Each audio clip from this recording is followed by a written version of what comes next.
Nogle lyser rødt i Gaza, men her går det jo så fint. Børn de bliver forældreløse,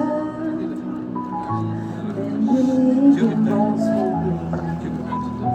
Selvom det er os, der dræber, sender bomben hen dertil, er vi ligesom hele verden stadig fuldstændig